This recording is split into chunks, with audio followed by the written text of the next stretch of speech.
नमस्कार, PK Rohila study point YouTube channel पर आप सभी का एक बार फिर से इस वीडियो में यूडाइस प्लस को लेकर बात करेंगे कि डाटा कैप्चर फॉर्मेट आपको कैसे भरना है, कौन से कॉलम में क्या लिखना है।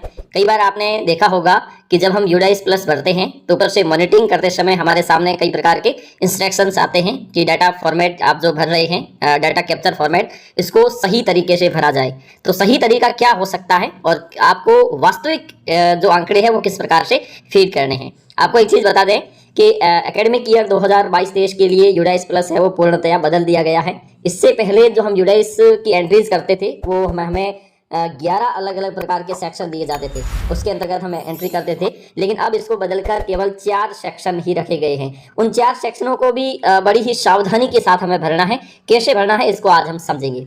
तो सबसे पहले हम ये देख लेते हैं कि यूडाइस है क्या। Unified district information system for education, जिसकी शुरुआत 2012-13 से होती है।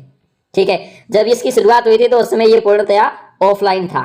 ठीक है, लेकिन 18-19 से इसे मॉडिफाई कर दिया गया, जिसका नाम दिया गया unified district information system for education plus, जिसे अब हम कहते हैं यूडाइस प्लस। ठीक है, इसमें मुख्यतः हमारा विद्यालय स्तर पर जो काम होता है वो डाटा कैप्चर फॉर्मेट के माध्यम से डाटा फीड करने का होता है। आपके पास यूडाइस कोड होंगे, उसी से ये ओपन होगा और उसी से के माध्यम से इसकी डाटा कैप्चरिंग की जाती है।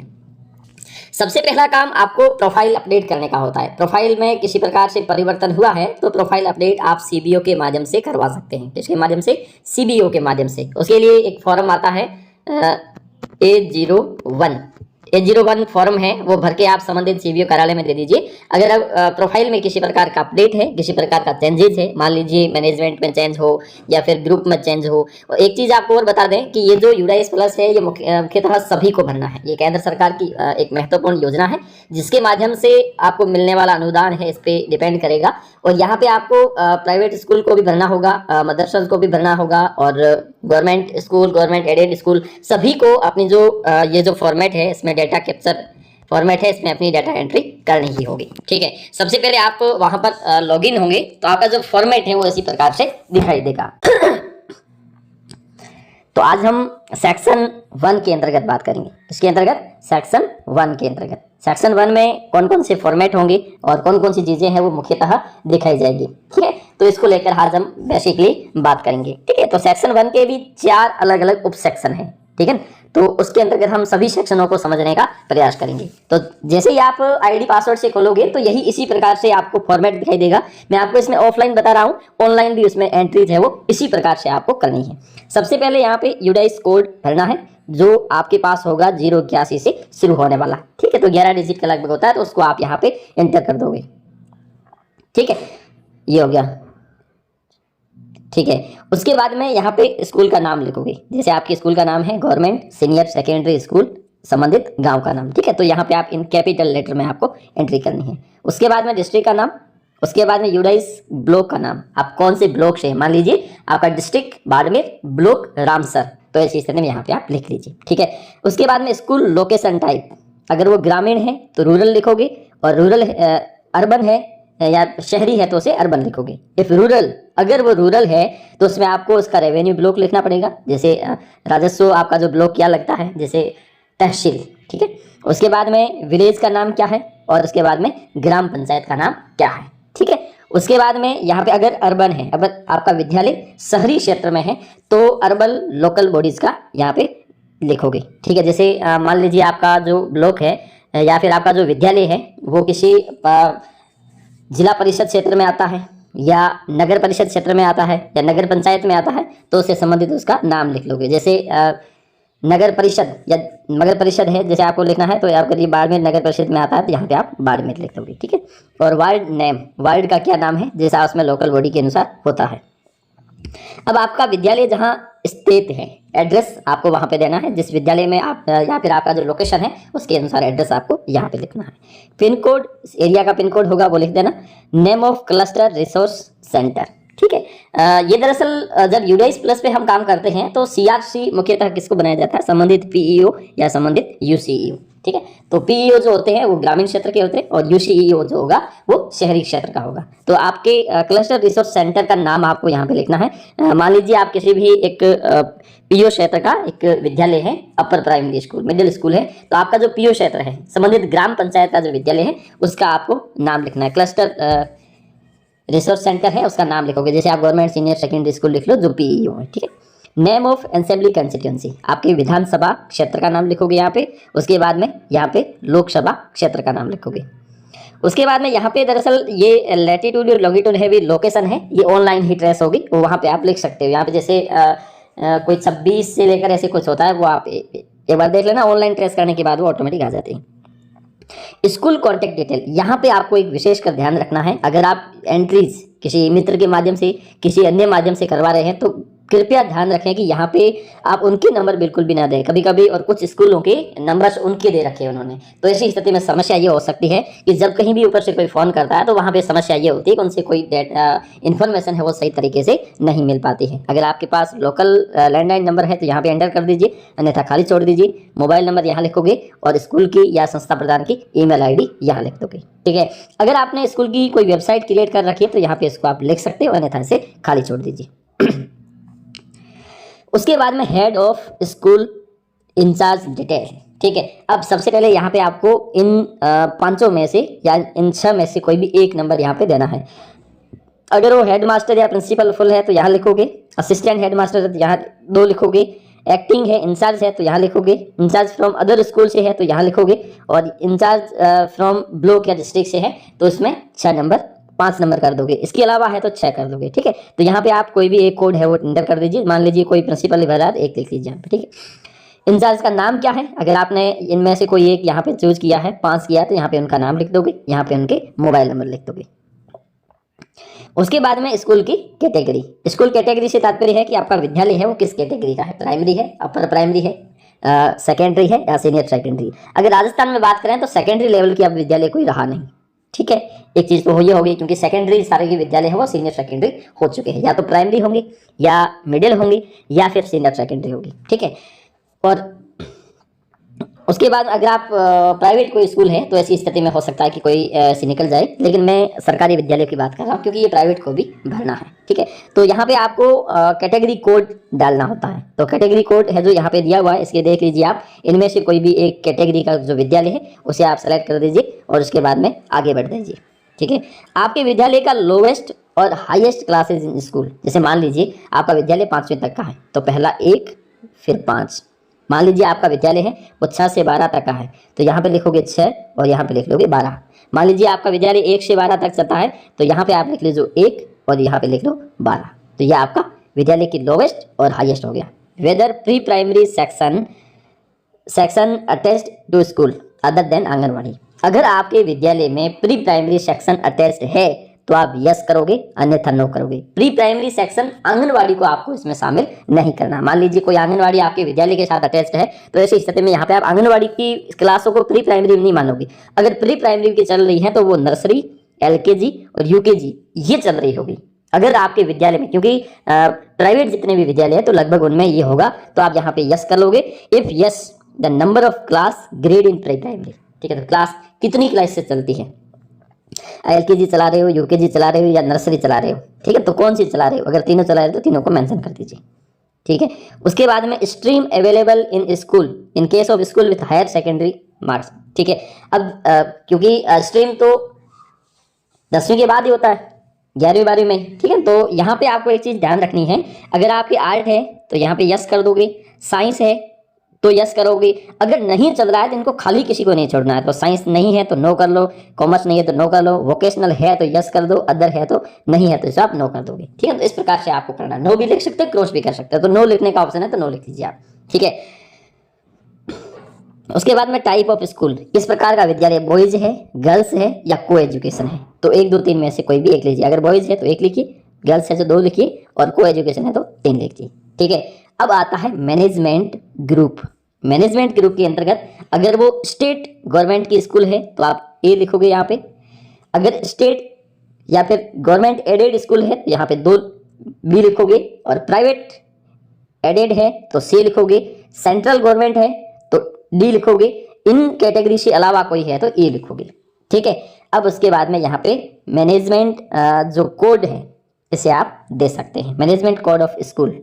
ठीक है, तो मैनेजमेंट कोड है वो यहाँ पे आपको दे रखा है अलग अलग कैटेगरी के अनुसार। कैटेगरी आपको यहाँ बता दी, तो कैटेगरी के अनुसार आप देखिए कि आपका अगर ए कैटेगरी में आते हैं तो कौन सी है, डिपार्टमेंट ऑफ एजुकेशन है तो 1 लिख लोगे। तो ये जितने भी जो कोड है वो संबंधित विद्यालयों के दे रखे हैं। आपके मैनेजमेंट ग्रुप के अनुसार, मैनेजमेंट के 5 ग्रुप है, इन 5 ग्रुप में से कौन से ग्रुप का विद्यालय आपका है, तो कौन से ग्रुप में से आपका कोड क्या बनता है। जैसे आपका केंद्रीय विद्यालय है तो आप 92 लिख दोगे यहाँ पे।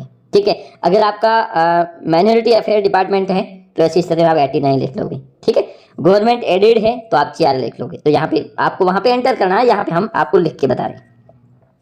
उसके बाद में फॉर मैनेजमेंट कोड 101, अब जैसे कि आपने ऊपर देखा होगा कि 101 जैसे अदर सेंट्रल गवर्नमेंट PSU 101 अगर आपने यहाँ पे लिखा है या उससे संबंधित है तो यहाँ पे आप उसको कर दोगे कि किस प्रकार का। For management code mention nodal ministry, तो नोडल मिनिस्ट्री में आपका किस प्रकार का है। ठीक है, तो जैसे PSU अंडर मिनिस्ट्री डिपार्टमेंट या सोसाइटी अंडर मिनिस्ट्री डिपार्टमेंट, तो इसको आप यहाँ पे कर दोगे। ठीक है, उसके बाद में affiliation board of the school for secondary education, आपका विद्यालय सेकेंडरी एजुकेशन है से संबंधित है तो वो कौन से बोर्ड से संबंधित है, 10वीं से संबंधित जो है। अगर आपका 10वीं बोर्ड में चलता है तो कौन से बोर्ड से संबंधित है, CBSE है, स्टेट बोर्ड है, ICSE है या इंटरनेशनल बोर्ड है, अदर है या बोथ CBSE और स्टेट बोर्ड है या फिर मदरसा बोर्ड है, जो भी है इसमें आप इसको लिख लोगे।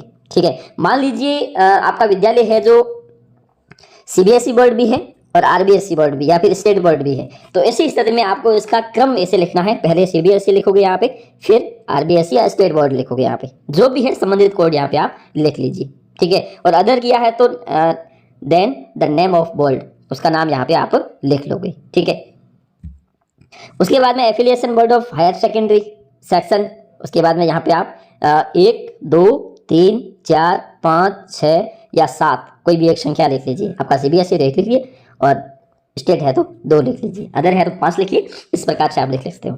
एफिलिएशन नंबर, एफिलिएशन नंबर में दरअसल आपका जो एफिलिएशन नंबर है उसको भी अगर आपके CBSE और RBSE 2 अलग अलग बोर्ड है तो पहले CBSE लिख लो और फिर स्टेट बोर्ड का नाम नंबर लिख लो कॉमा दे के। अगर एक ही है तो आपको एक ही लिखना है। ठीक है, तो क्रम आपको ध्यान रखना है कि CBSE और स्टेट बोर्ड जहां पे 2 चलते हैं उस स्थिति में आपको क्या करना है, क्रम आपको विशेषकर ध्यान रखना है। ठीक है, अदर है तो उस बोर्ड का यहाँ नाम रखते हुए। रेस्पोंडेंट डिटेल्स, रेस्पोंडेंट का मतलब होता है कि जो इस फॉर्म को भर रहा है, जो इस फॉर्म को भरने के लिए रेस्पॉन्सिबल है, उसको आपको टाइप यहाँ पे एंटर करना है।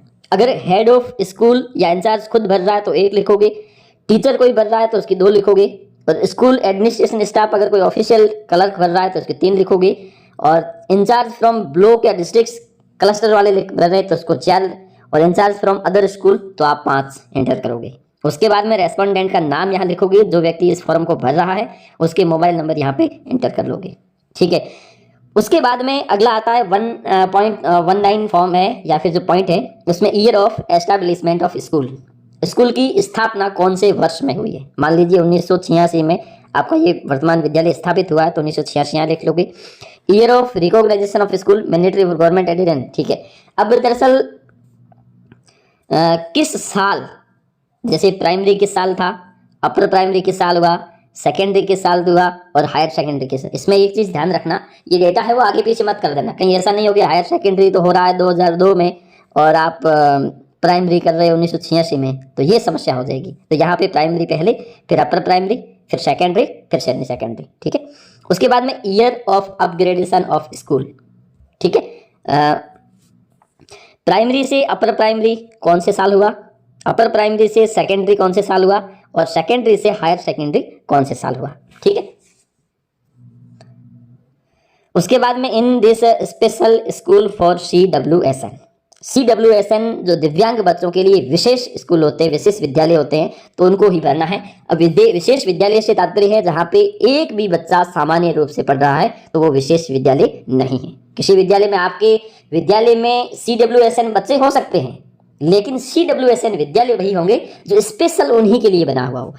ज्यादातर तो नो ही होगा। अगर कोई विद्यालय ऐसा हो जो CWSN विद्यालय है तो उसके लिए आप यस कर सकते हो। अगर आपने यस किया है तो कौन से टाइप का है, विजुअल, हियरिंग, मोटर या फिर कॉग्निटिव या फिर ऑल टाइप्स, इसमें आपको एक कोड भरना है।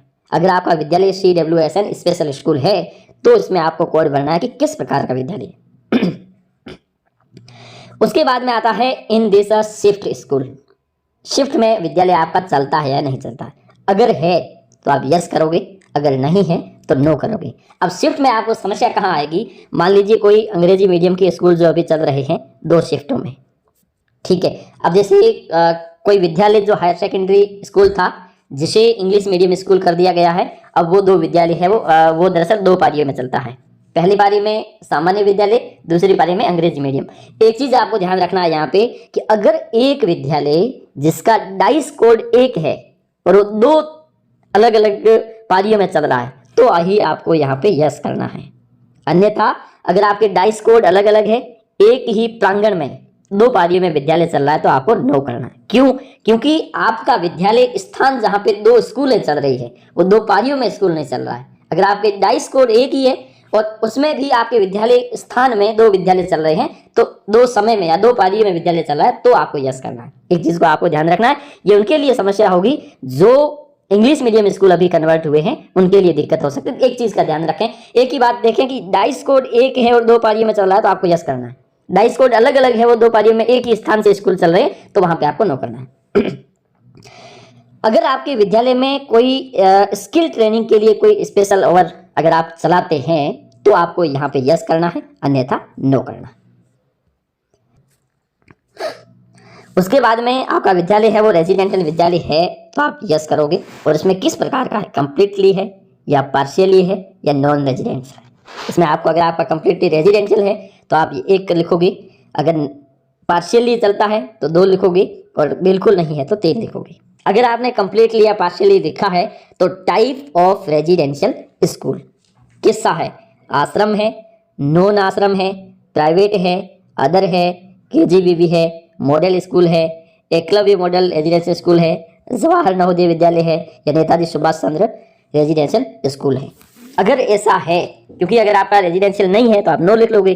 अधिकांशतः सरकारी विद्यालय जो नो ही लिखेंगे, लेकिन इन कैटेगरी में आने वाले अगर विद्यालय है तो ऐसी स्थिति में आप यस करोगे और यस लिखने के बाद में आप यहाँ पे टाइप इंटर करोगे, ठीक है। टाइप जैसे जवाहर नवोदय विद्यालय आप यहाँ पे 10 लिख लो, बस आपका काम समाप्त, ठीक है। अब दरअसल आपने ऐसा विद्यालय जैसे नेताजी सुभाष चंद्र बोस विद्यालय या फिर अगर कोई मेंशन किया है, KGBB विद्यालय मेंशन किया 6 या 11, तो ऐसी स्थिति में आपको अवेलेबिलिटी ऑफ सीट, कितनी सीट अवेलेबल है, तो जैसे क्लास 6 में बॉयज़ की सीट, फिर गर्ल्स की सीट, 6-7 में बॉयज़ गर्ल्स, इसी प्रकार से 6 से 12 सभी की आपको सीट अवेलेबिलिटी की यहाँ पे एंट्री करनी है। उसके बाद में नॉन रेजिडेंशियल, अगर आपने नॉन रेजिडेंशियल तीसरा विकल्प चुना है तो यहाँ पे आपको एंट्री करेंगे। ऐसा कोई आपका नॉन रेजिडेंशियल विद्यालय जहाँ पे कोई हॉस्टल की सुविधा उपलब्ध हो, जहाँ पे अधिकांशतः विद्यार्थी वहाँ पर स्टे करते हैं। अगर आपने यस किया है तो कौन से प्रकार का है, KGBB हॉस्टल है, अदर गवर्नमेंट है, other private where school management, other private not under school management, ठीक है। विद्यार्थी अगर रोक रहे हैं तो अगर कोई सरकारी है, KGBB है या अदर है, या ऐसा कोई विद्यालय या फिर ऐसा कोई हॉस्टल जो प्राइवेट है लेकिन अंडर मैनेजमेंट के अंदर है, स्कूल मैनेजमेंट के अंदर काम करता है, और इस स्थिति में आपको ये कोड यहाँ पे भर लोगे, ठीक है। Whether boarding hostel residential facility are available for the following stage, ठीक है। अब आपके विद्यालय में कोई बोर्डिंग या हॉस्टल की फैसिलिटी अवेलेबल है तो आप यहाँ पे यस करोगे। मान लीजिए प्राइमरी बच्चों के लिए अवेलेबल है, ठीक है, तो आप यहाँ पे करोगे 1 यस। अगर नहीं है तो नंबर ऑफ बॉयज सीट कितने कितने हैं यहाँ पे आप लिख लोगे, एंट्री करोगे। अपर प्राइमरी के लिए है सीट यहाँ पे लिख लोगे, सेकेंडरी हायर सेकेंडरी, इसी प्रकार से इसकी एंट्रीज करनी। अगर आपका विद्यालय माइनॉरिटी मैनेज्ड विद्यालय है तो आप यस कर लोगे, अगर नहीं है तो आप नो कर लोगे। अगर है तो किस माइनॉरिटी से संबंधित है? Muslim, Sikh, Jain, Christian, Parsi, Buddhist, other या फिर लिंग्विस्टिक, कौन सा है? तो आप यहाँ पे कोड भर लोगे। मान लीजिए वो पारसी है तो आप 5 भर दीजिए, ठीक है, आपका काम खत्म। Are majority of people certain through their mother tongue primary level, अगर मतलब विद्यार्थी जो है, अधिकांशतः विद्यार्थी, आपके विद्यालय के अधिकांशतः विद्यार्थी अपनी मातृभाषा में सीख रहे हैं, तो ऐसी स्थिति में आप यस कर लोगे, अन्यथा नो कर लोगे, ठीक है। मीडियम ऑफ इंस्ट्रक्शंस, ठीक है, तो मीडियम ऑफ इंस्ट्रक्शंस के अंतर्गत आप में according to number of student particular medium, ठीक है, तो कौन से मीडियम के अंतर्गत आते हैं, ठीक है। जैसे कि मान लीजिए यहाँ पे आपको उसका कोड भरना है, ठीक है। एक मीडियम जैसे कि कोई आसामी, मणिपुरी, मराठी, नेपाली इसी प्रकार से है तो यहाँ पे आप संबंधित कोड भर लीजिए। अदर मीडियम ऑफ इंस्ट्रक्शन तो यहाँ पे आप स्पेसिफाई करके कर सकते हो। अगर मातृभाषा में अगर नहीं दी रही शिक्षा तो आप नो कर लीजिए, यहाँ पे आपको कुछ भी नहीं लिखना, ठीक है। Language taught as subject, as a subject के रूप में किस लैंग्वेज को आप पढ़ा रहे हैं? मान लीजिए आप वहाँ पर भाषाओं को छोड़ दोगे, जैसे हिंदी, अंग्रेजी या संस्कृत, एक सामान्य हिंदी, सामान्य अंग्रेजी या तृतीय भाषा के रूप में चले तो उसको छोड़ दो। इसके अलावा जो अगर आप एक एज ए लैंग्वेज के रूप में पढ़ा रहे हो तो उसको आप मेंशन करोगे।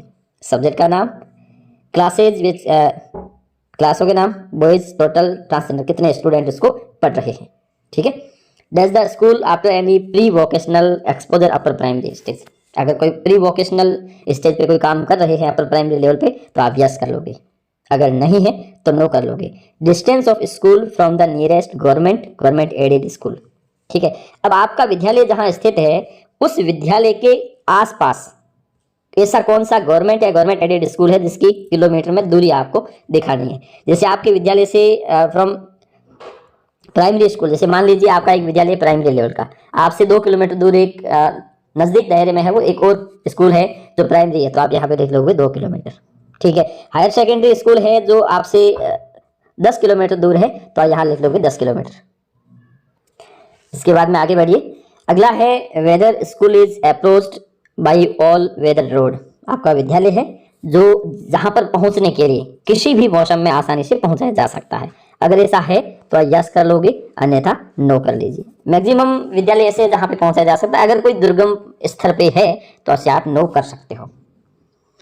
अब यहाँ पे आपको number of instructional days previous academic year, मान लीजिए आप 22-23 में भर रहे हैं तो आपको 21-22 का डेटा यहाँ पे भरना पड़ेगा कि आपका विद्यालय सत्र 2021-22 में कितने दिन तक विद्यालय चालू रहा।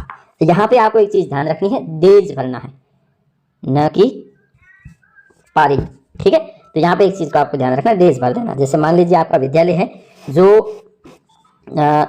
365 दिन में से 180 दिन चला है तो यहाँ पे आप 180 करोगे, 360 नहीं करोगे, ठीक है। डबल नहीं करना है आपको, जितने दिन चला है, ठीक है।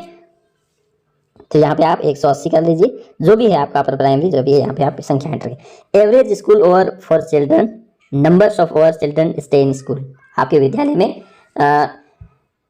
कितने घंटे एवरेज विद्यालय खुला रहा है। एवरेज मान लीजिए आपका विद्यालय है वो जिसका समय है 5.5 घंटे का तो आप 5.5, अगर आपका विद्यालय एवरेज रूप में देखें जब 5.5 में से 5-15 ही रहा तो उसमें आप यहाँ पे संख्या एंटर कर सकते हो पर डे के हिसाब से। एवरेज स्कूल ओवर और टीचिंग, अब यही बात जो बच्चों के लिए ऊपर हमने लिखी वही के लिए टीचर्स में, टीचर्स स्टे कितने औसत है वो कितने घंटे यहाँ पे स्टे करता है, ठीक है। Continuous and comprehensive evaluation CCE आपको पता होगा प्राइमरी लेवल पर प्रत्येक सरकारी विद्यालय में होती है, ठीक है। तो यहाँ पे आप कर सकते हो प्राइमरी और अपर प्राइमरी किस लेवल पर होती है। तो प्राइवेट स्कूल जो होते हैं वो दरअसल सीसीई को उसके बाद में भी कंटिन्यू रख सकते हैं। तो ऐसी स्थिति में अगर आपके सीसीई है इम्प्लीमेंटेड तो आप यस कर दोगे। Number of assessment made during year, कितने असेसमेंट तैयार किए गए ड्यूरिंग असेसमेंट जैसे जो एकेडमिक ईयर के अंतर्गत आपको यहाँ पे संख्या लिख देनी है। If CCE being implemented in any of grade then, ठीक है। यहाँ पे आप अगर ऐसा है तो आप यस करते जाओ, ठीक है। असेसमेंट आइटम, यहाँ पे दरअसल आप मान लीजिए कि सीसीई जैसे आप आरके एफएमबीसी बीके चल रहा है, तो उस स्थिति में जब वो असेसमेंट जो बनाए वो किसने प्रिपेयर किए हैं, स्कूल लेवल पे हुए या स्टेट लेवल पे हुए या यूटी लेवल पे हुए, किसने किए हैं उसका आप यहाँ पे मेंशन कर दीजिए। When does the academic session started, mention month. ठीक है, आपका जो एकेडमिक ईयर है या जो सत्र है वो कब चालू हुआ।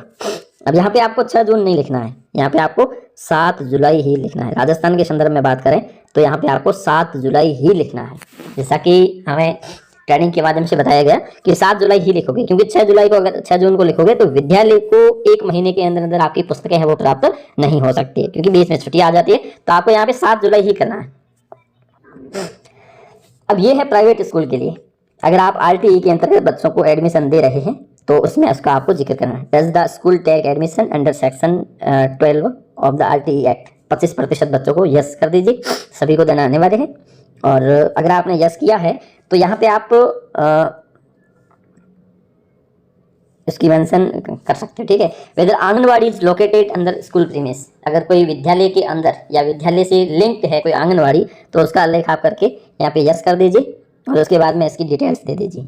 नाम ऑफ आंगनवाड़ी, चिल्ड्रन में कितने हैं, बॉयज़ कितने हैं, गर्ल्स कितने हैं, in the anganwadi worker trend in child education. Early child education के लिए जो आंगनवाड़ी जो वर्कर है वो ट्रेंड है तो होंगे ही, क्योंकि उनको ट्रेनिंग दी जाती है, तो आप यस कर लीजिए। Whether anganwadi has adequate educational toys, क्योंकि ये सरकार प्रोवाइड करवाती है सारे आंगनवाड़ी को, तो यहाँ पे आपको यस ही करना है। वेदर बाल वाटिका इज स्टार्टेड इन द को लोकेटेड आंगनवाड़ी स्कूल। अगर कोई बाल वाटिका स्टार्टेड है तो आप यस कर दीजिए। Whether any out of school children enrolled in the school are attendance special training. अगर आपके विद्यालय में विद्यालय से बाहर के ऐसे विद्यार्थी जो स्पेशल ट्रेनिंग के लिए आपके विद्यालय में एनरोल्ड है तो आप यहाँ पे यस कर दीजिए, अन्यथा इसको खाली छोड़ दीजिए। डिटेल ऑफ स्पेशल एजुकेशन, अगर आपने ऊपर यस किया है तो इसकी आप डिटेल दे दीजिए। ठीक है, अगर आपके पास है ऐसा तो number of children enrolled for special training current academic year. ठीक है, आपको यहाँ पे करंट एकेडमिक ईयर का डाटा देना है, कितने बॉयज़ हैं कितने गर्ल्स हैं। यहाँ पे आपको प्रीवियस ईयर का डाटा देना है, कितने बॉयज़ थे कितनी गर्ल्स थी। Number of children completed special training previous year, आपके विद्यालय से गत वर्ष कितने विद्यार्थियों ने स्पेशल ट्रेनिंग को पूर्ण कर दिया। Number of boys, number of girls, यहाँ पे आप लिख दीजिए। Who conduct special training. अब ये जो स्पेशल ट्रेनिंग आपने विद्यालय को दी है, विद्यार्थियों को दी है, ये किसने कंडक्ट करवाई है। स्कूल टीचर ने करवाई है, स्पेशल एंगेज टीचर ने करवाई है, या दोनों ने मिलकर करवाई है, या फिर एनजीओ ने करवाई है। इसको आप यहाँ पे लिख लो संख्या में। Where is special training conducted. School premise में दिया है, अदर देन स्कूल प्रीमाइस, या बोथ। कहाँ पर आपने वो स्पेशल एजुकेशन बच्चों को ट्रेनिंग दी है, तो स्कूल में दी है तो 1 कर दिए, स्कूल में नहीं दिए तो 2 कर दीजिए, और दोनों जगह पे आपने दिए तो 1 बोथ कर लीजिए, 1 और 2 कर लीजिए। Type of training being connected, किस प्रकार की ट्रेनिंग आपने दी, रेजिडेंशियल दी है या नॉन रेजिडेंशियल या बोथ। आधे बच्चों को रेजिडेंशियल, आधों को नॉन रेजिडेंशियल, तो बोथ कर दो। अगर रेजिडेंशियल आवासीय है तो 1 कर दीजिए। Number of student attending remedial teaching in current. Remedial teaching आपने देखा होगा कि दरअसल जब कोरोना आया तो कोरोना के बाद में ये महसूस किया गया कि बच्चों में लर्निंग गैप ज़्यादा हो गया, तो उस गैप को कम करने के लिए, उसको कम पढ़ने के लिए रेमेडियल कोर्स है वो यहाँ पे चलाया गया। तो रेमेडियल कोर्स अगर किसी ने किया है अटेंड तो यहाँ पे आप यस कर दें। Number of student attending learning enhance classes, अगर कितने बच्चों ने लर्निंग एनहेंस क्लासेस है वो अटेंड करी है तो यहाँ पे आप संख्या कर दीजिए, कोई भी संख्या जो है आपके। ठीक है, उसके बाद में number of student attending learning enhance हो गया। उसके बाद में detail of visit of school during the previous academic year. पिछले जो सत्र हुआ उसमें आपके विद्यालय में कितने अधिकारी आपका इंस्पेक्शन करने के लिए आए। Number of academic inspections. ठीक है, number of visit bye CRC conductor coordinator. ठीक है, उसके बाद में number of visit block level officer, आपके जो ब्लॉक है उसके लेवल के अधिकारी आपके विद्यालय कितने बार आए। Number of visit district and state level officer, तो यहाँ पे आपको संख्या देनी है। नंबर ऑफ एकेडमिक इंस्पेक्शंस पूरे कितने हुए, जैसे मान लीजिए पूरे साल में 6 जने आए, उनमें से सीआरसी कोऑर्डिनेटर कितने बार आए, ब्लॉक लेवल से कितने बार आए, ये संख्या इन तीनों को मिला के होनी चाहिए। ठीक है, एक चीज ध्यान रखें। और उसके बाद में अगर आपका विद्यालय जेएनवी, केवी या अदर सेंट्रल स्कूल है तो यहाँ पे आप इसकी एंट्री इस प्रकार से करोगे, क्लस्टर लेवल, रीजनल और हेडक्वार्टर, तो यहाँ पे आप इस प्रकार से एंट्री कर सकते हो। With school management committee SMC has been constituted as per RTE norms. तो यहाँ पे आपको यस ही करना है। डिटेल्स यहाँ पे क्यों नहीं देनी है, क्योंकि अब है वो SNA हो गया है, सिंगल नोडल अकाउंट हो गया है, तो इसमें SMC और SDMC का अकाउंट है, उसकी डिटेल्स यहाँ पे नहीं मांग रहे।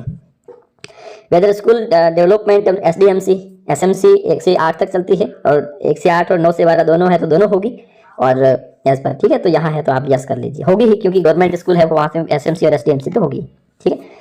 Number of SMC SDMC meeting conducted in previous year, पिछले गत वर्ष में आपके विद्यालय में कितनी SMC और SDMC की मीटिंग कंडक्ट की गई। तो आपको यहाँ पे SMC, अगर आपका विद्यालय केवल 1 से 8 तक है तो यहाँ पे SMC की मीटिंग आ गई, मान लीजिए 15, ठीक है, और SDMC भी है तो 15 और 10, तो यहाँ पे आप 25 लिखोगे, 15 SMC की, 10 SDMC की, तो यहाँ पे दोनों को मिला के लिखोगे कि यहाँ कितनी होगी, ठीक है।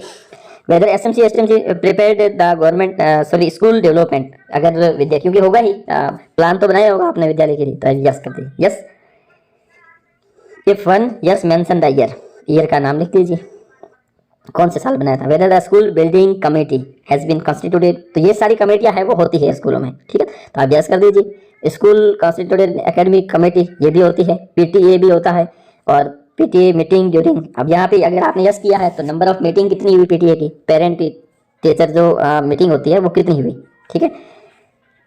इन the school registered under public financial management system, तो यहाँ पे आप यस करोगे, अगर है तो यस करो, अन्यथा नो कर दीजिए। Weather the school has multiple class units, multiple class units है तो यहाँ पे आप यस कर दीजिए, अन्यथा नो कर दीजिए। तो यहाँ पे अगर आपने यस किया है तो यहाँ पे classes, number of children total together single class, ठीक है, यहाँ पे आप कर दीजिए। Is the school part of school complex, अगर आपके विद्यालय में स्कूल कॉम्प्लेक्स का पार्ट है तो यस कर दीजिए। इन the school hub school for the school complex, आपका विद्यालय अगर स्कूल कॉम्प्लेक्स का हब है तो इसमें यस कर दीजिए, और उसकी एक डिटेल्स आपको यहाँ पे दे देनी है, ठीक है। और weather the school has undertaken any activity under एक भारत श्रेष्ठ भारत, एक्टिविटी करवाता है तो आप यहाँ पे यस कीजिए। तो यहाँ पे आपको यस करना है, क्योंकि एक भारत श्रेष्ठ भारत है, इसके अंतर्गत सभी सरकारी विद्यालय है जिसमें एक्टिविटी करवाई जाती है, इसलिए आप यहाँ पे यस कर दोगे। उसके बाद में शुरू होता है availability of free text book, teaching and learning material TLM और play material current academic year and graded supplementary material previous year, ठीक है। तो ये मटेरियल, क्योंकि ये सरकारी विद्यालय है जिसमें फ्री टेक्स्ट बुक दी जाती है, TLM दिया जाता है, प्ले मटेरियल से संबंधित सामग्री है ये भी दी जाती है, तो ये अगर आपके पास अवेलेबल है तो उसे आप इस प्रकार से कर दोगे। जैसे ये है 1.52, उसका पहला सेक्शन है whether complete set of free text book received, ठीक है। तो प्री प्राइमरी के इसमें आपको सभी यस ही करने हैं, ठीक है, ये है इस सत्र के, ठीक है। When were the text book receive in the current academic year, ठीक है, आपने कब, करेंट एकेडमिक जो चल रहा है सत्र, इसमें कब आपने प्री प्राइमरी, इसमें आपको अगर आपके पास प्री प्राइमरी सेक्शन है तब ही आप इसमें यस करोगे, अन्यथा इसको छोड़ दोगे खाली, ठीक है। और तो यहाँ पे आप नो कर लीजिए, क्योंकि अमूमन है सरकारी विद्यालय में प्री प्राइमरी सेक्शन नहीं होता है, ठीक है। अगर कहीं है तो इसे आप यस कर दीजिए। और यहाँ पे आपको किताबें कब प्राप्त हुई, कौन सी तिथि को प्राप्त हुई, इसका आप मेंशन कर दें यहाँ पे। वेदर TLM जो अवेलेबल है फॉर ईच ग्रेड के लिए है, pre primary, primary, upper primary, secondary और सीनियर सेकेंडरी, अगर है तो यस कर दिया सब में, अगर नहीं है तो नो कर दीजिए। और कब, if yes ma'am, number of children provided core TLM for language, कितने बच्चों को आपने TLM या फिर लैंग्वेज की जो TLM है वो कितने बच्चों को प्रोवाइड करवाया है, ठीक है। लगभग अपर प्राइमरी तक ही देखना है, क्योंकि प्राइमरी, सेकेंडरी और सीनियर सेकेंडरी स्कूल में अमूमन नहीं होता है, तो यहाँ पे आप नो कर सकते हैं, ठीक है। Whether the school has received graded supplementary material in previous academic year, ठीक है, ये अगर आपने मटेरियल प्राप्त किया है तो आप कब आपने पिछले सत्र का देना है, यहाँ आपको चीज़ ध्यान रखना है, यहाँ पे ये पिछले सत्र का होगा और ऊपर जो है वो करेंट सेशन का होगा, ठीक है। तो यहाँ पे yes children provided, number of children, यहाँ आपको संख्या भरनी है, primary, upper primary, secondary, senior secondary की। नंबर ऑफ चिल्ड्रन है assess the supplementary graded material in school, तो यहाँ पर भी बच्चों की संख्या। Number of book in the school library, आपके विद्यालय में स्कूल लाइब्रेरी में कितनी बुकें हैं, वो है, किताबें हैं, बुक लाइब्रेरी पुस्तकालय में, तो यहाँ पे प्री प्राइमरी के लिए कितनी है, प्राइमरी के लिए कितनी है, अपर प्राइमरी, सेकेंडरी, सीनियर सेकेंडरी, ठीक है। तो यहाँ पे नंबर आपको लिखने हैं जो आपके पास अवेलेबल है, स्टॉक रजिस्टर उसमें देख के लिख सकते हो। Number of times library book have been borrowed read by children that, ये दरअसल कितने time pre primary, primary, upper primary, secondary और हायर सेकेंडरी कितने बच्चों ने किताब है वो ली है और उसको पढ़ा है, तो आप उसमें आपके पास जो रजिस्टर होगा उसमें आप टोटल करके देख लीजिए। Number of parental communication by the school of the regarding learning outcome, आपने बच्चों के जो माता पिता है उनके साथ कितने बार संपर्क किया है, तो यहाँ पे आप नंबर्स दे दोगे। Whether parent volunteer are actively involve in the supporting the school active, ठीक है, अगर कोई पेरेंट्स या फिर गांव का कोई व्यक्ति है जो इसमें इन्वॉल्व होता है विद्यालय में या फिर सहभागिता करता है, तो उसको आप यस नो करते हैं। School has introduce peer learning, तो पीयर लर्निंग जो होती है प्री प्राइमरी सेक्शन से संबंधित है, उसके बाद में भी कहीं कहीं चलती है, तो अगर है तो यहाँ पे आप यस कर दीजिए। Whether play material games sports equipment available, ठीक है, आपके विद्यालय में play material games sports equipment सामग्री है तो आप यहाँ पे यस कर दीजिए, अन्यथा नो कर दीजिए। अमूमन विद्यालयों में है जो सरकारी विद्यालय में दी गई है। Whether the school has provided free uniform to the student, इस चीज़ को आपको ध्यान रखना है कि फ्री यूनिफॉर्म राजस्थान में सरकारी विद्यालयों में इसी सत्र से शुरू की गई है, ठीक है, तो पिछले सत्र का आपको नहीं लिखना। अगर आपको इस सत्र में यूनिफॉर्म फ्री में मिली है तो आप यहाँ पे यस कर दीजिए। आप जब भर रहे होंगे उस समय अगर ये विद्यालय को प्रोवाइड करवा चुके तो आप यस कर दीजिए, क्योंकि इस सत्र से सरकार की ओर से प्रोवाइड करवाई गई है केवल 1 से 8 तक, तो यहाँ पे आपको यहाँ तक ही यस करना है, 9वीं से 12वीं तक यस नहीं करना है। If the mention of month which the uniform were provided to student in the current academic year, ठीक है, तो यहाँ पे आप देख सकते हैं करेंट एकेडमिक ईयर में किस तिथि को आपको या किस मंथ में आपको दिए गए हैं ये यूनिफॉर्म फ्री। अगर आप भर रहे हैं उस समय हो तो आप यहाँ पे आप यस कर सकते हैं। की performance indicator KPI on teaching learning and material, number of learning outcome based assessment item created in total, तो यहाँ पे ये जो डार्क दे रखा है यहाँ पे आपको कुछ भी नहीं भरना है, ठीक है, और इसके बाद में यहाँ पे आप 9वीं से 12वीं भर सकते हो। Number of referred item created the previous year academic year, पिछले सत्र में कितने किए। Which school teacher of this school created teaching aided tools, अगर टीचिंग एडेड टूल्स कोई किसी प्रकार से क्रिएटेड किए गए टीचर के द्वारा तो है, तो इसमें आप कर सकते हो यहाँ पे यस, ठीक है। Whether the school actively undertake academic enrichment activity such as project group work, अगर कोई किसी प्रकार, क्योंकि यहाँ पे आपको यस ही करना है, क्योंकि यहाँ पे पोर्टफोलियो आप संधारित कर रहे हो 1 से 5 तक, तो यहाँ पे आप यस ही करोगे। और वर्चुअल लैब है वो 9वीं से 12वीं विद्यालय में लैब होगी तो वहाँ पे आपको करना है, तो यहाँ पे आपको सब में यस ही करना है।